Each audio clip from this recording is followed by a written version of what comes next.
contestadas. Y de seguro que esa persona está llena de gozo. Jesús también dijo en Juan 14:6, «Yo soy el camino y la verdad y la vida. Nadie viene al Padre sino por mí». Y esa es la verdad en cuanto a la oración. No hay forma de llegar a Dios el Padre sino únicamente por medio de su Hijo Jesucristo. Supongamos que usted se pierde buscando una dirección en un lugar que no conoce. Así que detiene a una persona en la calle para que le ayude, y esa persona le dice, «Vaya derecho 3 cuadras más, luego vire a la derecha, verá una casa blanca con una cerca de madera, entonces vire a la izquierda, y esa es una calle sin salida. Recorra 3 cuadras más, vire a la derecha», y usted le interrumpe y le dice, «Un momentito, por favor, no puedo recordar todo eso, déjeme anotarlo». Y la persona que le está dando las direcciones le dice, «¿Sabe qué? Yo estoy yendo en la misma dirección, permítame guiarle. Usted únicamente sígame». Esa persona no solo le señala el camino, sino que, por así decirlo, se vuelve el camino. Jesús no indica el camino, Jesús es el camino hacia el Padre, y cuando usted ora en el nombre de Jesús, Él le lleva a la presencia del Padre. Anota Efesios 2:18. «Porque por medio de Él los unos y los otros tenemos entrada por un mismo Espíritu al Padre». ¿Qué significa orar en el nombre de Jesús? Significa orar con su autoridad. Cuando usted pone su firma en un cheque y se lo da a alguien, esa persona va al banco y lo efectiviza. El banco le entrega la cantidad de dinero estipulada en el cheque, porque ese cheque lleva su nombre, lleva su firma, y con su firma usted le autoriza al banco la entrega de ese dinero. Trate de ir a cualquier banco y hacer efectivo un cheque que no tiene ninguna firma, y le aseguro que estará metiéndose en profundos problemas. Cuando pedimos en el nombre de Jesús, no estamos simplemente rociando con algún polvito mágico oraciones al decir en el nombre de Jesús, abracadabra, que lo que he pedido se haga. No es así de ninguna manera. Orar en el nombre de Jesús significa, primero, obedecer su mandato. Segundo, hacer algo aprobado por Él. Tercero, saber que eso le dará honor y gloria a Él. Y cuarto, saber que el Padre será glorificado por lo que hacemos en el nombre de Jesús. Si usted ora sin usar el nombre de Jesús legítimamente, no tiene ninguna razón para esperar que su oración sea contestada. Ahora, obviamente, el orar en el nombre de Jesús significa que usted debe ser salvo, que debe ser su discípulo y que debe estar en comunión con Él para conocer su voluntad. No solo ora en el nombre de Jesús, sino que también ora en el Espíritu. Veamos Efesios 6:18. «Orando en todo tiempo, con toda oración y súplica en el Espíritu, y velando en ello con toda perseverancia y súplica por todos los santos». Así como se debe orar en el nombre de Jesús, hay que orar en el Espíritu. Casi al final del Antiguo Testamento hay un versículo muy interesante. Busque Zacarías 12:10. Dios habla de lo que hará en los últimos días, cuando los judíos como nación vengan a Jesús. «Y derramaré sobre la casa de David y sobre los moradores de Jerusalén espíritu de gracia y oración, y mirarán a mí, a quien traspasaron, y llorarán como se llora por hijo unigénito, afligiéndose por él como quien se aflige por el primogénito». Hay muchas cosas maravillosas en este versículo, pero lo que más me bendice es que Dios dice que hay un Espíritu, el Espíritu Santo, que es el Espíritu de gracia y de oración. ¿Tiene usted dificultades al orar? ¿Sabe por qué? Porque no está lleno del Espíritu. Porque cuando lo esté, la alabanza y la oración fluirán de su Espíritu. Usted estará constantemente alabando a Dios y constantemente suplicando en oración. Dios dice que un día Él va a derramar su espíritu de gracia y oración sobre los judíos, pero Él ya ha derramado su espíritu de gracia y oración sobre usted. Por lo tanto, usted debe orar en el espíritu. En la pequeña epístola de Judas, el verso 20, dice: «Pero vosotros, amados, edificando sobre vuestra santísima fe, orando en el Espíritu Santo». ¿Había notado eso? ¿Cómo se desafía usted mismo? Orando en el Espíritu Santo. ¿Por qué es tan importante orar en el Espíritu? Bien, sabemos que cuando oramos en el nombre de Jesús, oramos con autoridad. Pero cuando oramos en el Espíritu, oramos con fortaleza para que Él nos ayude. Déjeme, le muestro algo en Romanos 8:26. Y de igual manera, el Espíritu nos ayuda en nuestra debilidad, pues que hemos de pedir como conviene no lo sabemos. Pero el Espíritu mismo intercede por nosotros con gemidos indecibles. Mi amigo, esto significa que cuando usted ora, no lo puede hacer sin el Espíritu, y Él no lo hará sin usted. Es el Espíritu el que ora. Y Él hace por usted lo que usted no puede hacer por usted mismo. El Santo Espíritu de Dios inspira, guía, pone energía y sostiene nuestras oraciones. Nuestro espíritu humano es débil, y aunque el espíritu esté dispuesto, nuestra carne es débil. Por lo tanto, el Espíritu Santo nos ayuda en nuestra debilidad. No hay ninguno de nosotros que alguna vez no haya dicho: «Fallé en mi vida de oración. Ojalá pudiera orar más. ¿Por qué no puedo hacerlo?». Le diré por qué no oramos más. Francamente, porque somos débiles. Pero nuestra debilidad no debe convertirse en incapacidad, sino más bien en fortaleza, porque la Biblia dice que cuando somos débiles, somos fuertes. Si aprendemos a depender en el Espíritu Santo, quien nos ayuda en nuestras debilidades, inspirándonos, guiándonos y capacitándonos. Más aún, Él nos ayuda en nuestra ignorancia. Pues ¿qué hemos de pedir como conviene? No lo sabemos. ¿Alguna vez ha pensado en eso? Estuve una vez en una conferencia bíblica en Dallas. Al finalizar la conferencia, 2 jóvenes estudiantes se me acercaron y uno de ellos me preguntó: «Pastor, ¿usted ora?». Le respondí que sí. Entonces me dio una pequeña tarjeta diciéndome: «Aquí están nuestros nombres. Somos estudiantes en el seminario. Por favor, ore por nosotros». Yo les agradecí y puse esa tarjetita en mi Biblia. He orado por esos estudiantes, pero no creo que lo haya hecho en forma regular. No porque ellos no me importen, pero una asignación de oración es más que 2 nombres en una tarjeta. Si tuviera que orar por todos quienes me piden que ore por ellos, ni las 24 horas del día serían suficientes, se lo aseguro. Esa es la verdad. Si usted trata de orar por todos y por todo, su oración, en vez de ser un caudaloso río, se convertirá en un estancado pantano. La oración, para que sea poderosa, tiene que ser canalizada. Cuando alguien me dice que está orando por mí, me siento increíblemente bendecido.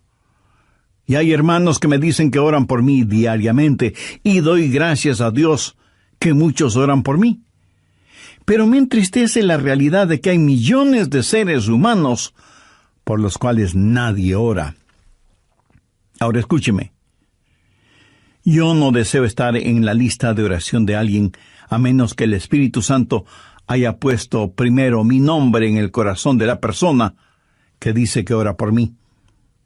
Y cuando usted está orando por otras personas en forma individual, muchas veces no sabrá cómo orar por ellos.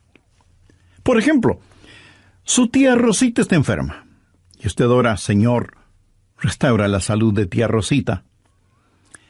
¿Cómo sabe que Dios no está preparando a tía Rosita para llevársela al cielo? Y usted ora para que tía Rosita todavía se queda en la tierra, mientras que de acuerdo a Juan 17:24, Jesús ora y dice: Padre, aquellos que me has dado quiero que estén donde yo estoy. ¿Dónde está Jesús? En el cielo. ¿Dónde está la tía Rosita? Todavía en la tierra. En las reuniones de oración, más se ora para que la gente sea sanada que lo que se ora para que la gente sea salvada. Parece que estamos más interesados en mantener a los salvos fuera del cielo que a los perdidos fuera del infierno. No sabemos orar como debemos orar. Cuando Saulo perseguía a los seguidores de Cristo, antes de que fuera el apóstol Pablo, me pregunto qué oraba la iglesia en relación con Saulo. Si yo hubiera vivido en esa época, seguro que hubiera orado: Señor, mira cómo este Saulo nos persigue. Elimínalo, evapóralo, Señor, haz algo con él. Y ciertamente, Dios hizo algo con él, pero no precisamente como se lo pedimos.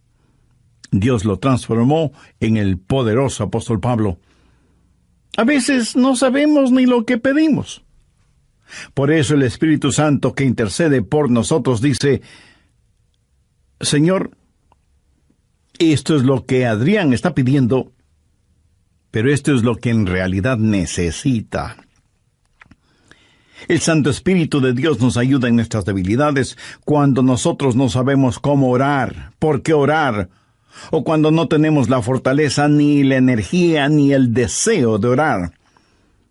E intercede con nosotros, como la Biblia lo dice en Romanos 6:26, pero el Espíritu mismo intercede por nosotros con gemidos indecibles. Ni usted ni yo, nadie puede orar como el Espíritu Santo puede hacerlo. Y la expresión gemidos indecibles era utilizada para describir los dolores de una mujer dando a luz. Eso, mi amigo, es orar en el Espíritu. Intercede por nosotros con gemidos indecibles, porque muchas veces nosotros no sabemos qué pedir.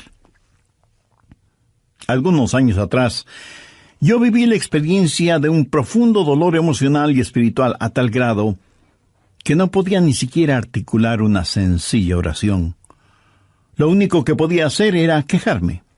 Pero el Santo Espíritu de Dios escuchó mi oración, y Él llevó mi dolor, mi súplica, hasta el trono de la gracia y la misericordia de Dios. Entonces usted ora primero en el nombre de Jesús, segundo en el Espíritu Santo. Para orar en el nombre de Jesús, usted tiene que ser salvo, y para orar en el Espíritu, usted tiene que ser lleno del Espíritu Santo de Dios. Tercero, usted debe orar en obediencia a Dios. Es una malvada necedad el esperar que Dios escuche sus oraciones cuando usted no está viviendo en obediencia a Él. Lo triste es que hay personas que tienen la idea de que Dios les bendecirá, aún en su desobediencia. Razone esto un instante.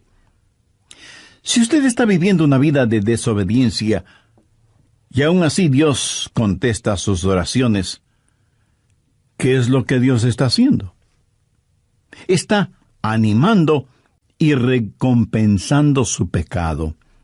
Pero escúcheme, Dios le ama demasiado como para hacer eso. Veamos el Salmo 66. Quiero mostrarle algo. Salmo 66, verso 18. Este es un versículo que debería estar subrayado en su Biblia.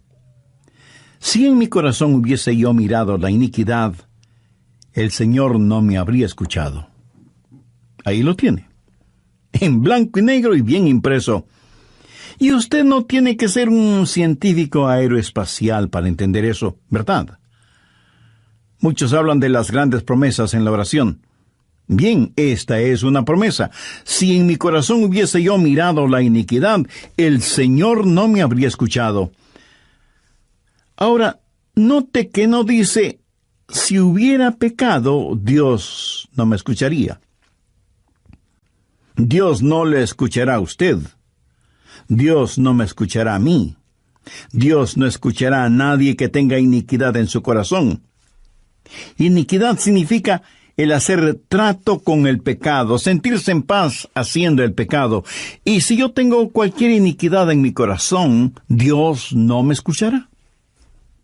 Ora usted a Dios. Si tiene algún pecado en su corazón, ¿cómo puede esperar que Dios le escuche? Para que Dios le escuche, usted tiene que arrepentirse de sus pecados y tener a Jesús como su Salvador y Señor.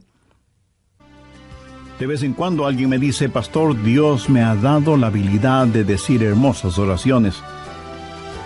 Y si Dios mismo me ha dado esa habilidad, quiero decir que Él está impresionado con mis oraciones. Mi amigo, hay una buena palabra griega para describir lo que usted está diciendo. Tontería. Escúcheme, Dios no se impresiona con sus oraciones, pero sí se impresiona con su necedad.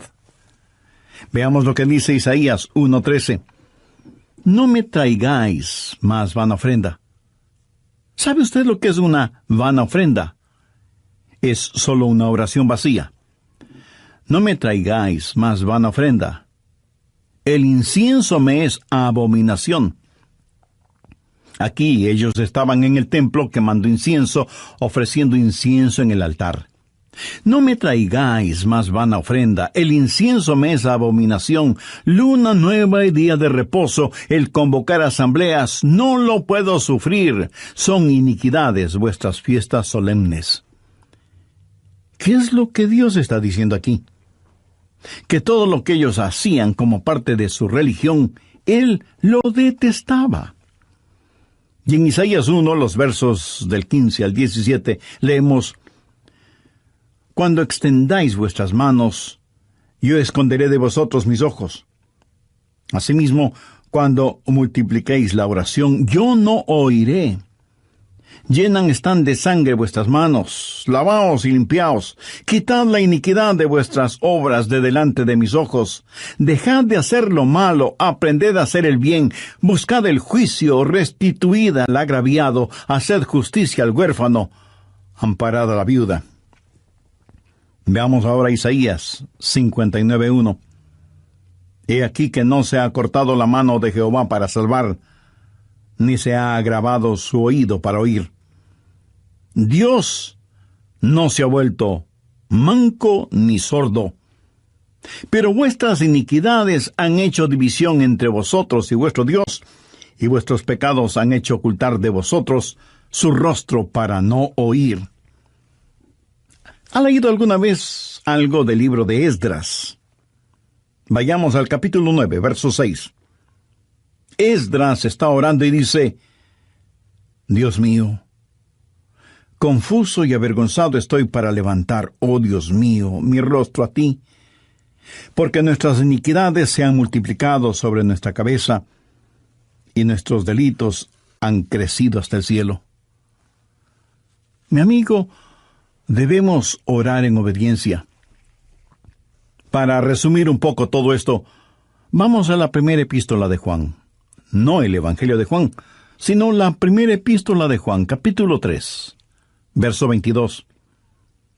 Y cualquier cosa que pidiéramos, la recibiremos de Él, porque guardamos sus mandamientos y hacemos las cosas que son agradables delante de Él. Los rebeldes jamás verán sus oraciones contestadas. Déjeme retroceder un poco las páginas de la historia. ¿Recuerda cuando Israel había conquistado Jericó?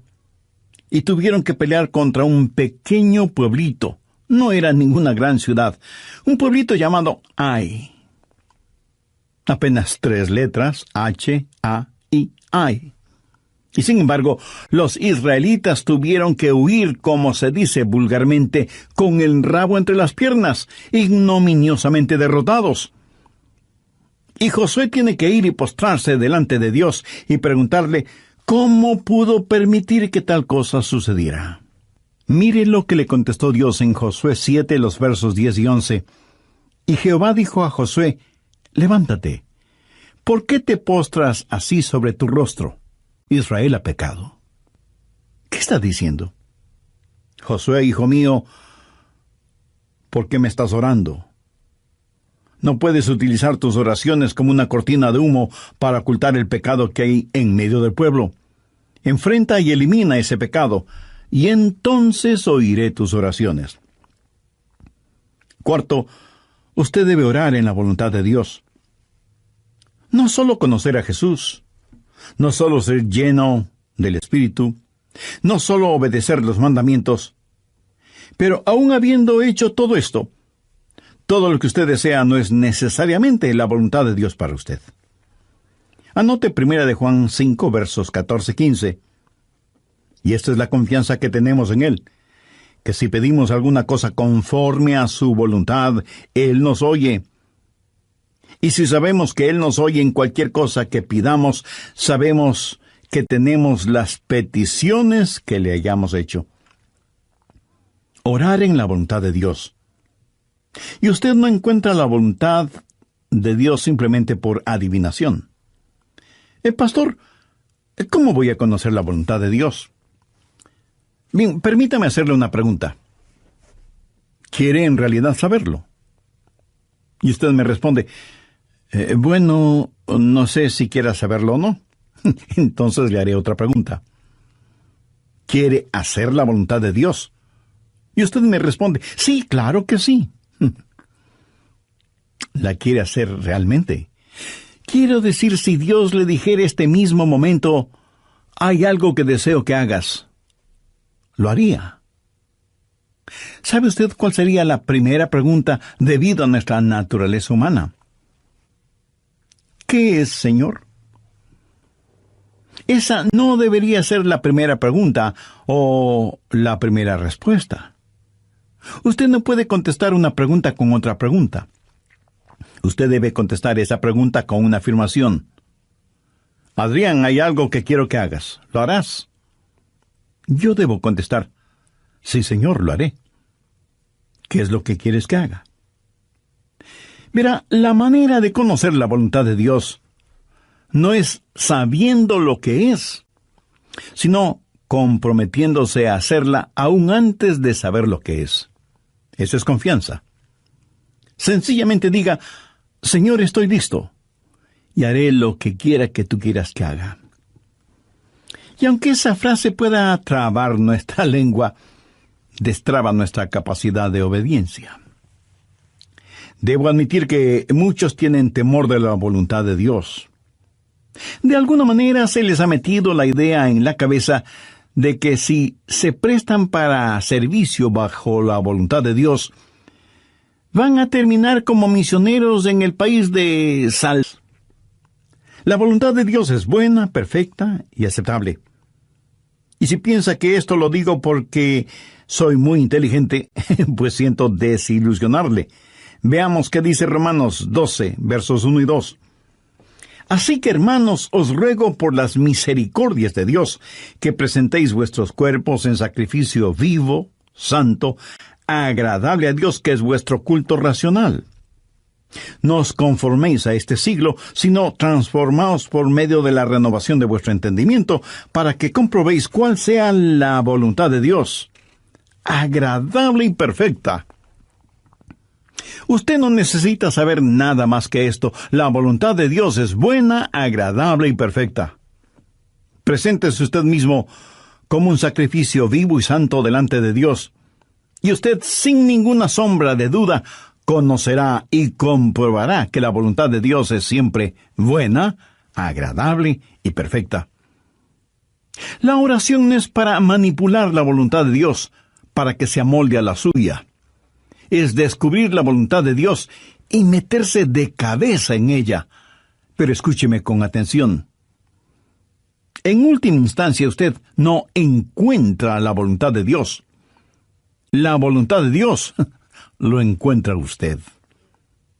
Cuando su corazón está bien con Dios, usted presenta su cuerpo como un sacrificio vivo y rehúsa el ser amoldado por el sistema y los valores del mundo, para más bien ser transformado, renovado en su mente y empezar a pensar los pensamientos de Cristo y, por lo tanto, tener la capacidad de orar en la voluntad de Dios.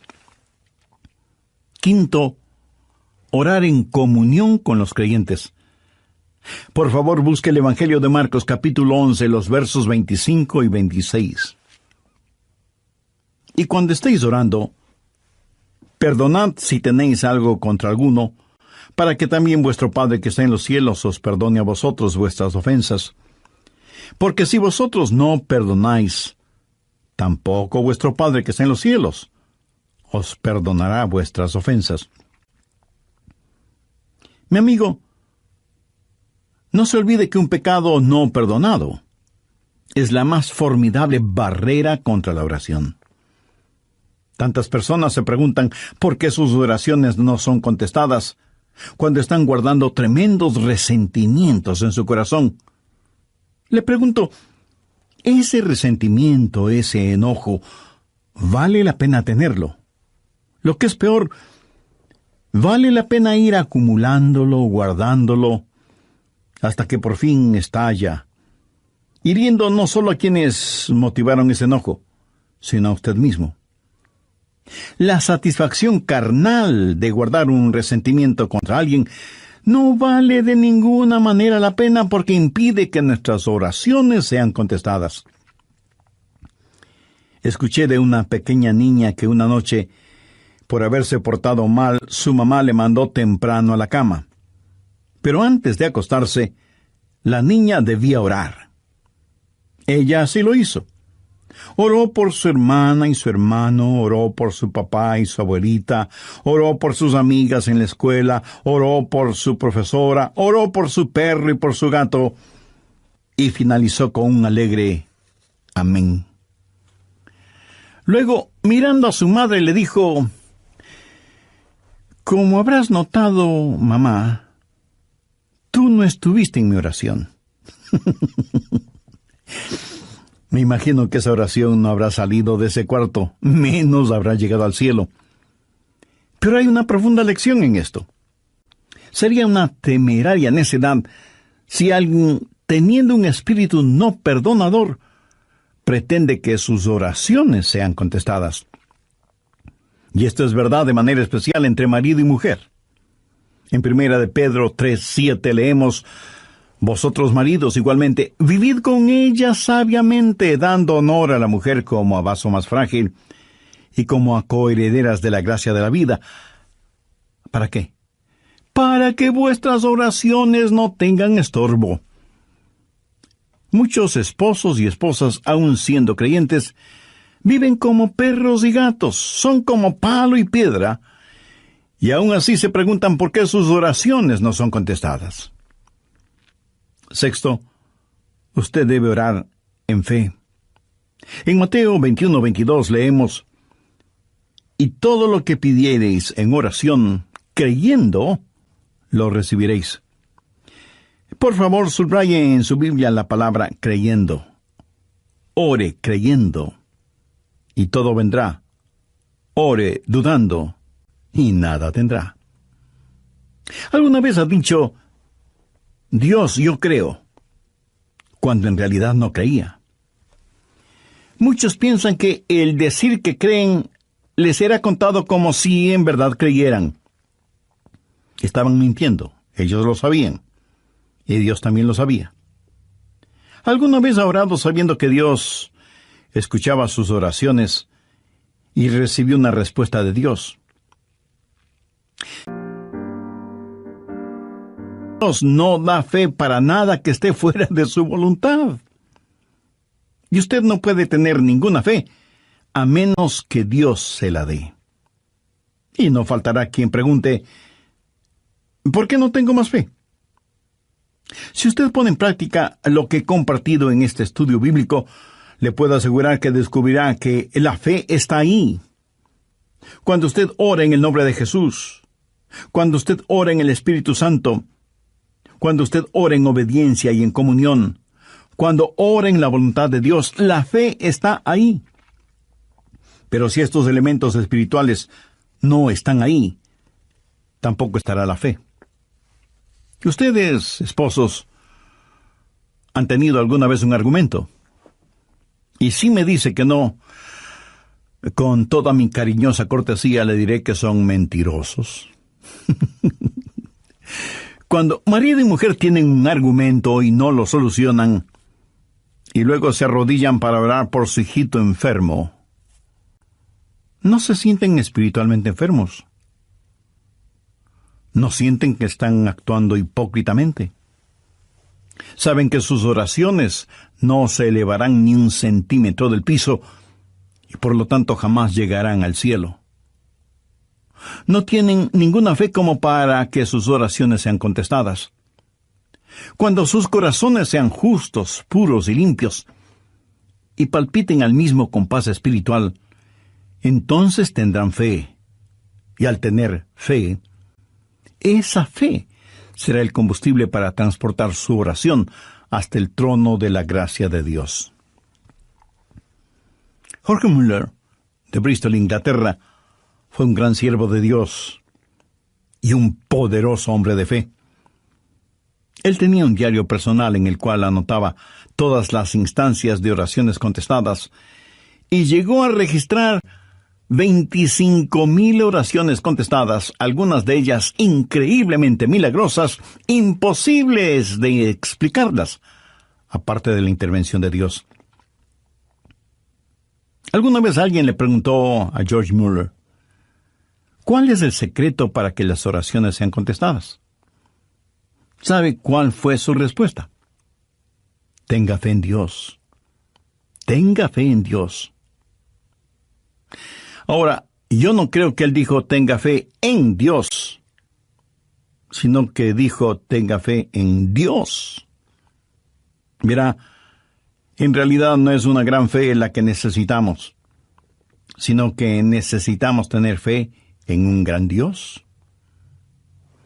Fe no es solo un sentimiento positivo, ni el que usted se vuelva frenético o fanático, sino tener la absoluta confianza de que Dios hará lo que usted le ha pedido, si ese pedido está encuadrado dentro de los parámetros de la voluntad de Dios. Los discípulos le dijeron a Jesús, Señor, enséñanos a orar. Y ese debe ser nuestro pedido también, para que Dios nos ayude a ser hombres y mujeres de oración. Hay algo en nosotros que se resiste a orar. Preferimos ocuparnos en cualquier otra cosa en vez de orar. Y eso se debe a nuestra naturaleza carnal y pecaminosa. Por eso necesitamos la ayuda de Dios para que amemos de tal manera a Jesús y seamos llenos de su Espíritu Santo para que la oración fluya de nosotros en forma constante y que oremos siempre en el nombre del Señor Jesucristo. ¿Ha notado con qué facilidad podemos pasar horas haciendo deportes o realizando nuestros pasatiempos favoritos o simplemente mirando programas en la televisión? Pero ¿qué trabajo nos cuesta invertir unos minutos en la oración? La oración eficaz, mi estimado amigo, debe ser un acto intencional de nuestra voluntad. No debemos acercarnos al trono de la gracia en forma casual, sino en forma totalmente intencional. Seguramente entre quienes me escuchan habrá quienes, a pesar de ser religiosos, este asunto de la oración es muy secundario en sus vidas. Ahora, si usted aún no es salvo, mayor razón para que ore a Dios. Lo puede hacer este mismo momento diciendo con sus propias palabras algo como la siguiente oración. Dios eterno, reconozco que soy una persona que no me ha acercado a ti en oración, sino en raras ocasiones. Reconozco también que soy pecador, que estoy perdido y que necesito ser salvo para tener la seguridad